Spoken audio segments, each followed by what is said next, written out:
This week, our nation is again stricken with the grief and anguish of another mass shooting.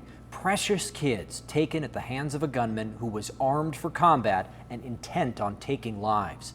In 2021, we saw 693 mass shootings. Each time, it left us wondering how this could have been prevented. Good evening. I'm Derek Stahl.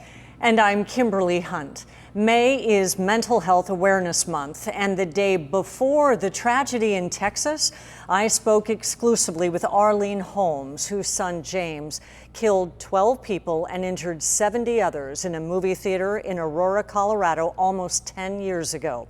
Holmes says the anniversary of the Colorado tragedy should focus on the victims, as we are now focusing on the victims in Texas.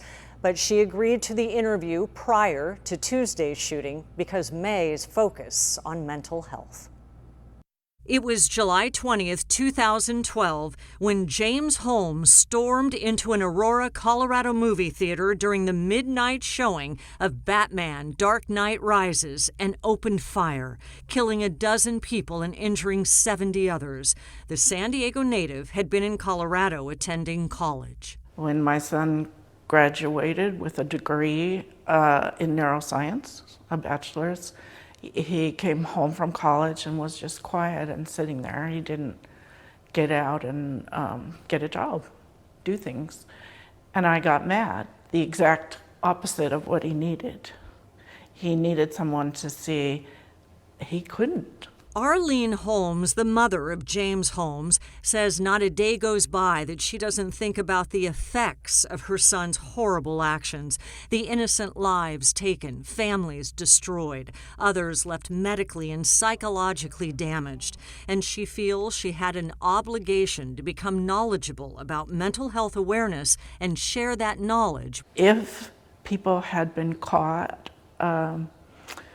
before psychosis, before they break with reality, before they have delusions, before they go to buy that gun when they've never bought a gun before, if you can catch that before and get them into treatment, that's worth trying. For years now, the former registered nurse has been educating herself and speaking to colleges and nursing schools about the signs of mental illness. She emphasizes it's not easy, but if all of us, whether we directly know someone affected by a mental disorder or not, seek out the knowledge, we would better identify and report a potentially dangerous person. I mean, my son was getting good grades and going to school every day. So I was kind of using the wrong metrics.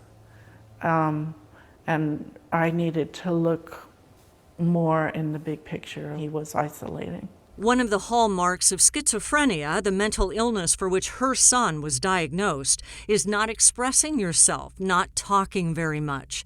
Holmes says the website Each Mind Matters provides education on how to ask open-ended questions, such as, "Can you tell me some things you're thinking?" It was created after California's Prop 63 passed in 2004 to tackle issues with mental health. She also recommends the National Alliance on Mental Illness website. Many subject matters are covered there, and you can find other methods to encourage a person to communicate. It started as a grassroots organization from families of those who suffer mental illness. Through her research, she discovered many shooters post online or write manifestos. My son wrote it all out in a notebook.